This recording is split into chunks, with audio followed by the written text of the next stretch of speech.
The 19th century. Children, women and workers.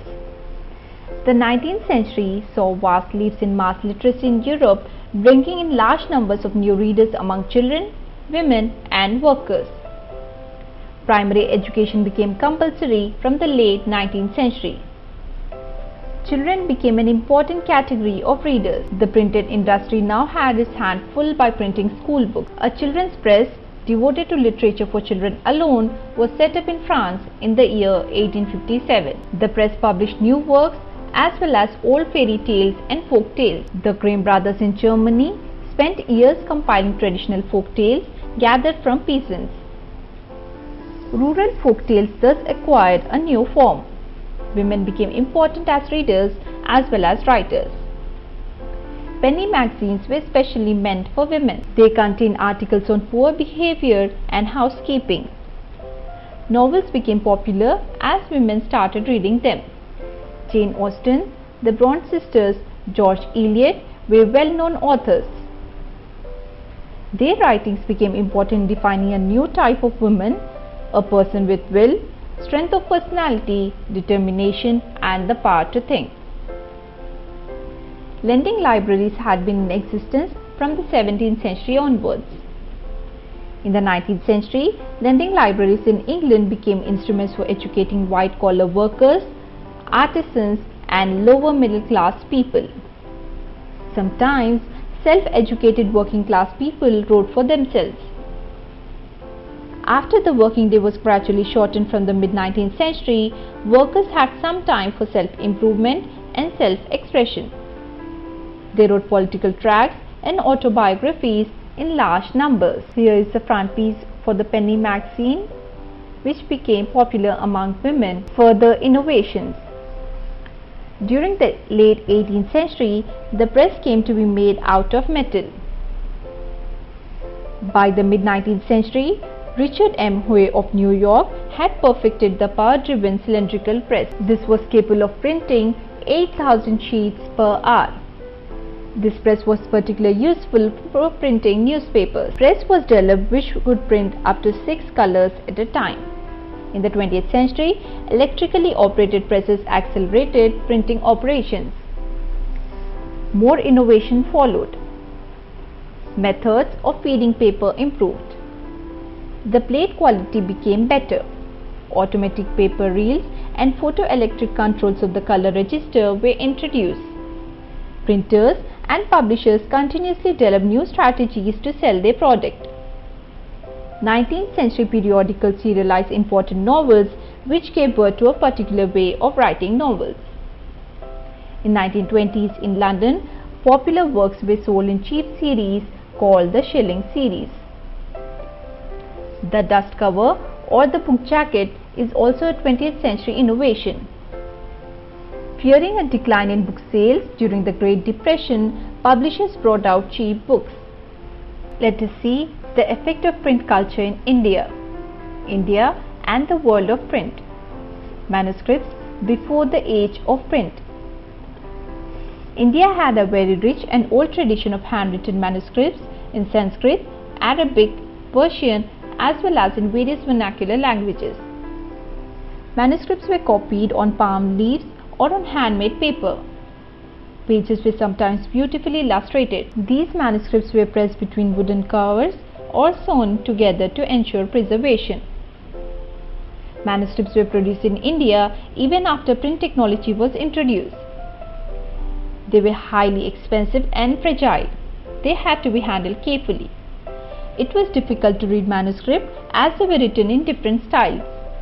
Manuscripts were not widely used in everyday life. Even though pre-colonial Bengal had developed an extensive network of village primary schools, students very often did not read texts.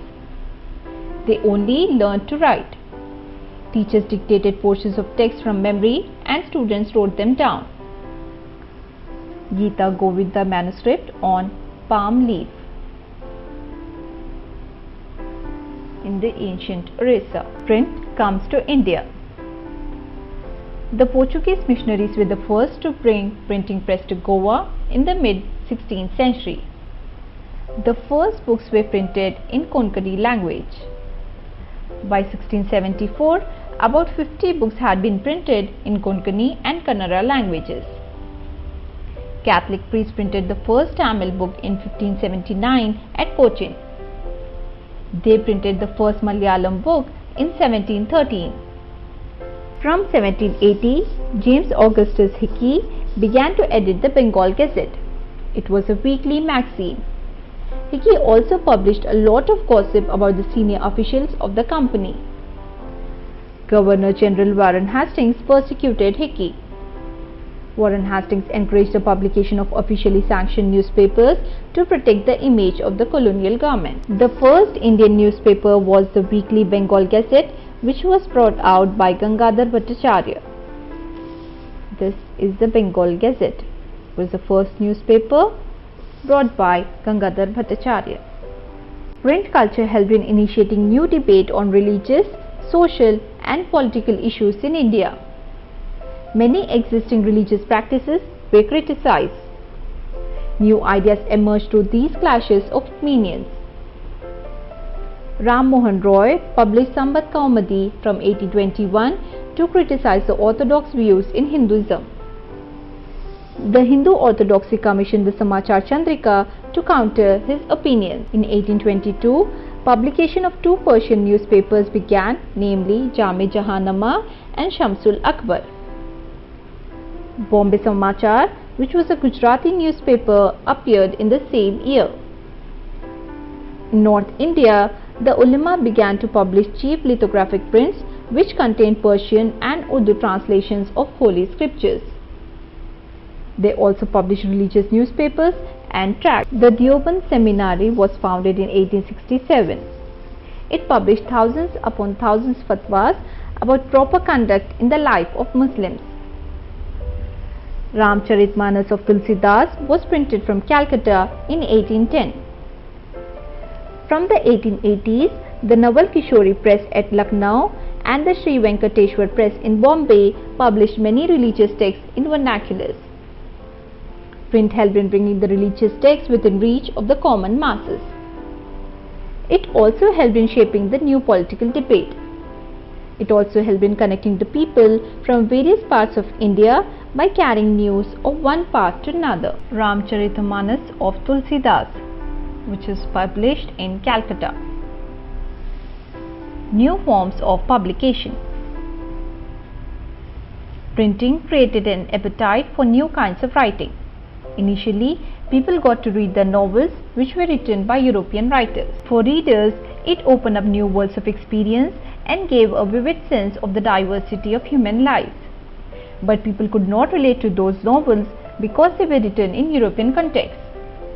Many writers emerged who began to write in the Indian context. People could correlate with the theme and characters of such novels in a better way. Many other new forms of writing also came into origin, like lyrics, short stories, essays about social and political matters, etc. So by the end of 19th century, a new visual culture was taking shape. Painters like Raja Ravi Verma produced images for mass circulation. By the 1870s, caricatures and cartoons were being published in journals and newspapers. They commented on various social and political issues. Some caricatures ridiculed the educated Indians' fascination with Western taste and clothes, while others expressed the fear of social change. Here we can see a painting by Raja Ravi Verma, Women and Print. Lives and feelings of women were written with intensity. This increased the number of women who took to reading. Liberal husbands and fathers began educating their women folk at home and sent them to schools. Many journals began carrying writings by women and explained why women should be educated. They also carried the syllabus and attached suitable reading matter which could be used for home-based schooling. But not all families were liberal. Conservative Hindus believed that a literate girl would be widowed, and Muslims feared that educated women would be corrupted by reading Urdu romances. Social reforms and novels had already created a great interest in women's lives and emotions. While Urdu, Tamil Bengali and Marathi print culture had developed early, Hindi printing began seriously only from the 1870s. Gorkhali, a colored woodcut during the late 19th century. Print and the poor people. Very cheap small books were brought to markets in 19th century Madras towns. These books were sold at crossroads so that poor people could buy them. Public libraries were set up from the early 20th century, which helped in increasing the access to books. Many rich people set up libraries in order to assert their prestige in their area. From the late 19th century, issues of caste discrimination began to be written about in many printed tracts and essays. Jyotiba Phule, the Maratha pioneer of low caste protest movements, wrote about the injustices of the caste system in his Ulamgiri, the year 1871. Workers in factories were too overworked and lacked the education to write much about their experiences. Print and censorship.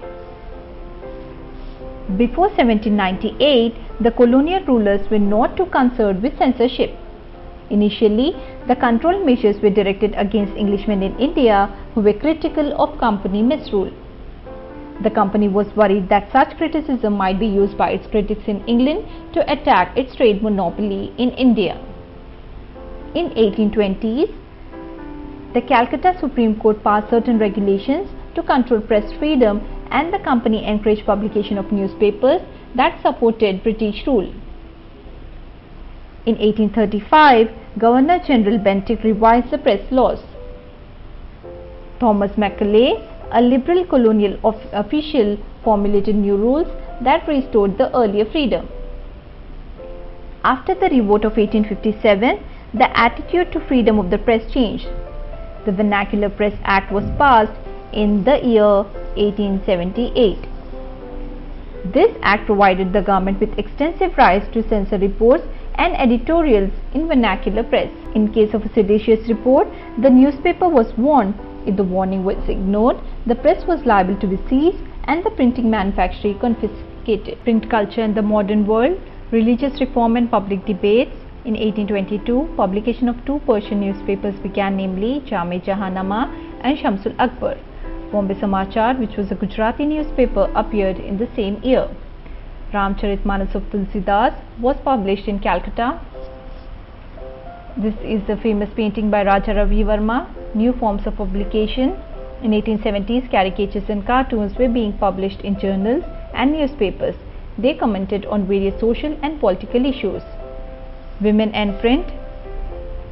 Urdu, Tamil, Bengali and Marathi print culture had developed early. Hindi printing began seriously only from the 1870s. Print and the poor people. Print and censorship. Print culture in the modern world. The first printing books. Print in Japan. The traditional accordion book of China. The Buddhist missionaries from China introduced hand printing technology into Japan around 768 to 770 AD. The Buddhist Diamond Sutra, which was printed in 868 AD, was the oldest Japanese book. Print comes to Europe. The breakthrough occurred at Strasbourg, Germany, where John Gutenberg developed the first known printing press in the 1430s. This is John Gutenberg and this is Marco Polo, the great explorer, who learnt a lot in China. Print culture in the modern world, the print revolution and its impact, a new reading public, religious debates and the fear of print and dissent. This is Martin Luther. His writings were greatly appreciated. The reading mania, politics in the city, romantic stories were printed on 4 to 6 pages. Books were of various sizes, serving many different purposes and interests. A bibliothèque bleue in France. Print culture and the French Revolution. First, second and third reasons for the effect of print culture in the French Revolution. I hope the topic print culture in the modern world is clear.